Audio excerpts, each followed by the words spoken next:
কয়েকশো পরীক্ষার্থী প্রশ্ন পেয়ে ৪৬তম প্রিলিমিনারি পরীক্ষা পাশ করেছে। যারা প্রশ্ন পেয়ে পাশ করলো তাদেরকে সেখান থেকে ফাইন্ড আউট করে তাদের বিরুদ্ধে আইনানুগ ব্যবস্থা নেওয়ার পূর্বে কিভাবে ওই ৪৬তম বিসিএস রিটার্ন পরীক্ষা হতে পারে। এই পিএসসির ভিতরে আবেদ আলীদের একটা চক্র আছে। এই চক্রকে বের করে তাদের বিরুদ্ধে আইনানুগ ব্যবস্থা না নিয়ে কিভাবে ওই পিএসসি আবার এই পরীক্ষাগুলো কন্টিনিউ করতে পারে। আপনারা যদি ওই প্রশ্ন পাওয়া যারা রয়েছে তাদের সাথে যারা মেধার ভিত্তিতে এই ৪৬তম প্রিলিমিনারিতে টিকেছে তারা একসাথে পরীক্ষা দেয়, তাহলে যারা মেধার ভিত্তিতে টিকেছে তারা আসলে নৈতিক জায়গায় ওই পরীক্ষায় কখনো বসতে পারে না।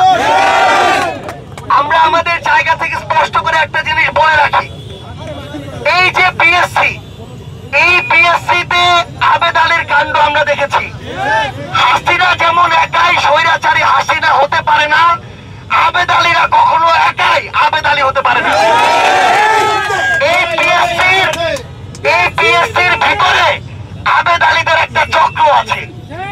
এই চক্রকে বের করে তাদের বিরুদ্ধে আইনানুগ ব্যবস্থা না নিয়ে কিভাবে ওই পিএসসি আবার এই পরীক্ষাগুলো কন্টিনিউ করতে পারে।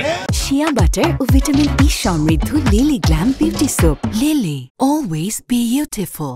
আমরা অন্তর্বর্তীকালীন সরকারের কাছে স্পষ্ট করে একটা জিনিস বলি, বিগত ১৬ বছরে এই পিএসসির উপরে আমরা অনেক রাজনৈতিক হস্তক্ষেপ দেখেছি।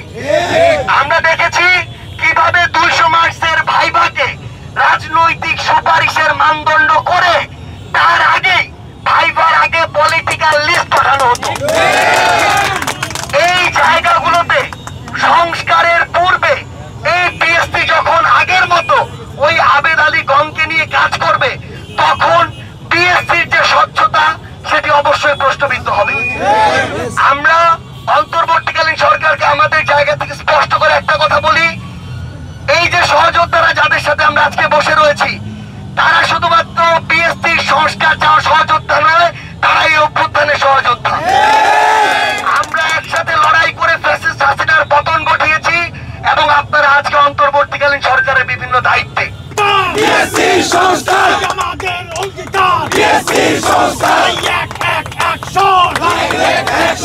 এই যে যারা আমাদের সাথে এখানে সহযোদ্ধারা বসেছে